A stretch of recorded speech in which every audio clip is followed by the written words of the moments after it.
अस्सलाम वालेकुम viewers, I am Hina Mahjabeen. I hope you all will be fine. आज मैं आपके साथ शेयर करने वाली हूँ CS403 का जो लेटेस्ट पेपर है। आपको तो पता है कि फ़ाइनल टर्म पेपर्स हो रहे हैं सितंबर 2020 में, तो उसके जो करंट पेपर्स हैं वो मैं आप लोगों के साथ शेयर कर रही हूँ। डिफरेंट सब्जेक्ट्स के जैसे जैसे कोई स्टूडेंट या डिफरेंट प्लेटफॉर्म्स पर अपने पेपर्स शेयर करते हैं तो मैं आप लोगों के लिए पेपर्स निकाल लेती हूँ, कलेक्ट कर लेती हूँ ताकि आप लोगों के साथ शेयर किया जाए और आपको थोड़ा सा आइडिया प्रोवाइड किया जाए कि किस तरीके से एग्ज़ाम में पेपर्स आ रहे हैं। ओके जी, मैं डिफरेंट सब्जेक्ट्स के पेपर्स, करंट पेपर्स, लेटेस्ट कह लें, करंट कह लें, पेपर्स अपलोड कर रही हूँ। अगर आप लोग चाहते हैं कि आपके पेपर्स भी अपलोड करूँ जो करंट हैं, अगर अवेलेबल होंगे, हाँ ठीक है, आप लोग कोड्स बताते हैं, अगर अवेलेबल होंगे तो मैं आप लोगों के पेपर्स ऑफ कोर्स अपलोड करूँगी, ठीक है।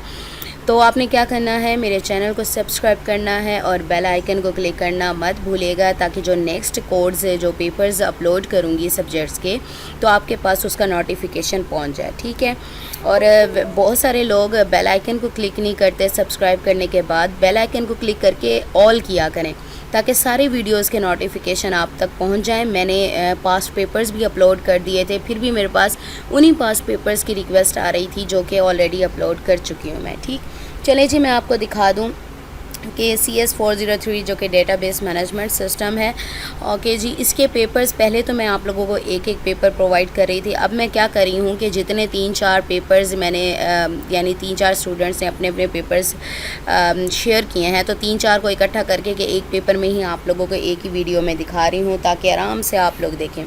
ओके जी, ये किसी स्टूडेंट ने शेयर किया है CS403 का। वो क्या कहता है, कुछ MCQs पास से थे। अच्छा जी, ज़्यादातर स्टूडेंट्स कह रहे हैं कि MCQs ज़्यादातर ना पास पेपर से आ रहे हैं, वकार वाले और मुआज़ वाले पेपर से, ठीक है। तो आप लोग उन पेपर से अपने जो MCQs हैं वो अच्छे तरीके से प्रिपेयर कर लें।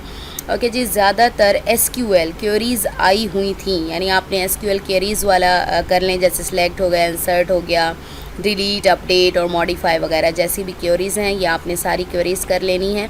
अच्छा जी, अगर ये जो शेयर किए मैं पेपर्स, आपने क्या करना है कि ये जो टॉपिक्स दिए हैं मैंने, इन टॉपिक्स को अच्छे तरीके से, इन लेक्चर्स को अच्छे तरीके से प्रिपेयर कर लें। हो सकता है कि इन्हीं टॉपिक्स में ऐसे आ जाए, ज़रूरी नहीं है कि आपके यही पेपर आ जाए, ठीक है। तो और एक क्वेरी दी हुई थी, उसका एरर ठीक करना था, यानी क्वेरी दी हुई थी, आपने एरर फाइंड करना था, यानी उसे करेक्ट करके राइट करना था।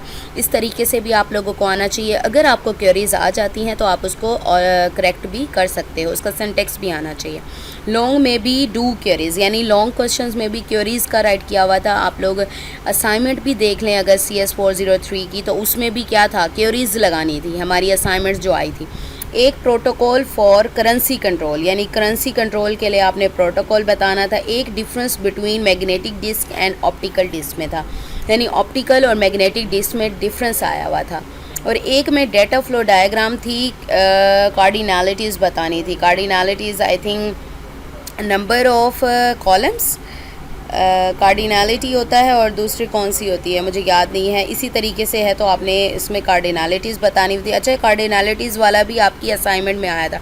असाइनमेंट नंबर 2 थी, पता नहीं 3 थी, उसमें आया हुआ था नंबर ऑफ़ कार्डिनलिटीज़ बताना था। एक और वर्ड यूज़ होता है जो कॉलम्स और रोज़ के लिए, तो वो मुझे याद नहीं आ रहा। ओके जी, नेक्स्ट पेपर है जो टाइमिंग भी लिखी हुई है, वेरी गुड। CS403 का final term paper, timing 5 PM यानी 5 बजे का पेपर है। ओके जी, MCQs almost half past paper से थे, यानी वो कहता है अगर 40 या 50 थी तो हाफ उसके पास्ट पेपर से थे। 5 क्वेश्चंस थे, 3 मार्क्स के थे। और डेटाबेस क्रिएट करना था, सिंटेक्स लिखना था। ये तो बहुत इजी था, क्रिएट डेटाबेस लिख दें और उसका नेम लिख दें तो ये भाई क्रिएट हो जाएगा।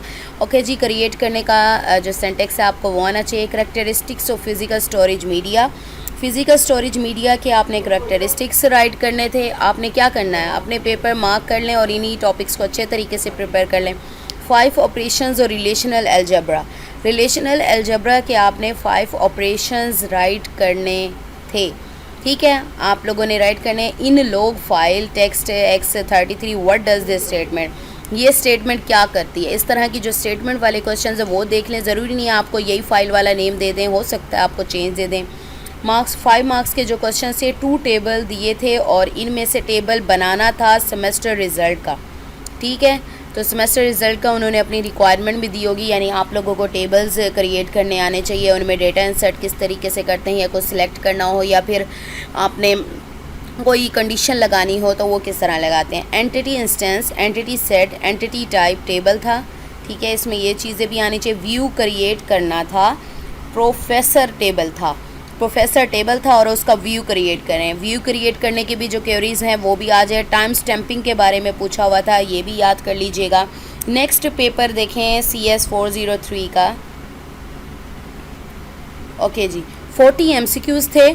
सब्जेक्टिव में 5 मार्क्स के 5 क्वेश्चन थे, यानी 5 5 25 मार्क्स के लॉन्ग क्वेश्चन थे और 3 मार्क्स के भी 5 थे, यानी 15 मार्क्स के 3 वाले और 25 के 5 मार्क्स वाले। 50% MCQs फ्रॉम पास्ट पेपर वकार की फ़ाइल से थे, ठीक है। तो आपने MCQs ज़्यादा सजेस्ट करे हैं, वकार वाले जो MCQs थे वहाँ से आए थे। सब्जेक्टिव में 5 क्वेश्चन प्रोग्रामिंग के थे, यानी वही क्वेरीज़ वाले हो गए आपके, और बाकी में एरर्स और आउटपुट बतानी थी, यानी आपको क्वेरीज़ राइट की भी दी होंगी, आपने बताना होगा एरर यानी करेक्ट करके उसको राइट करना होगा, या फिर कोई क्वेरी दी हुई होगी उसकी आउटपुट बतानी होगी कि रिज़ल्ट क्या आएगा। कर्सर और इटरेटन में डिफरेंस पूछा था, कर्सर और इटरेटर होगा, ठीक है। तो इटरेटन है, पता है इटरेशन होगा, ठीक है। तो इसको डिफरेंस है, आपको जो वर्ड समझ आ रहा है उसको देख लें। मेरे ख्याल में इटरेटर होगा, इटरेशन लग रहा है मुझे। कर्सर और इटरेशन में फ़र्क पूछा हुआ था, वो डिफरेंस आना चाहिए। नेक्स्ट इंपॉर्टेंट टॉपिक्स, अच्छा जी, किसी ने ना आपको यही सजेस्ट किया हुआ था कि इंपॉर्टेंट टॉपिक्स है कि इसको अच्छे तरीके से कर लें। फर्स्ट है डीनॉर्मलाइजेशन, यानी उसकी जो डीनॉर्मलाइजेशन क्या होती है और नॉर्मलाइजेशन के जैसे पार्ट्स वगैरह होते हैं। पार्टीशनिंग एंड इट्स टाइप्स, ठीक है। रेप्लिकेशन क्या होती है, बेसिक कमांड्स और SQL, select, insert, delete, create वगैरह, DML, DDL, DCL, join and its types, red levels जो कि पेज नंबर 259 पर, हैशिंग और handling the client. In topics में से ही मोस्टली क्वेश्चंस थे। ये किसी ने जो पेपर दिया है उसने सजेस्ट किया हुआ था कि ये टॉपिक्स कर लें तो अच्छे तरीके से, क्योंकि SQL में तो सारी क्वेरीज़ हो जाती हैं, ठीक है ना, कवर हो जाती हैं। DDL भी है, DML भी है और DCL भी है।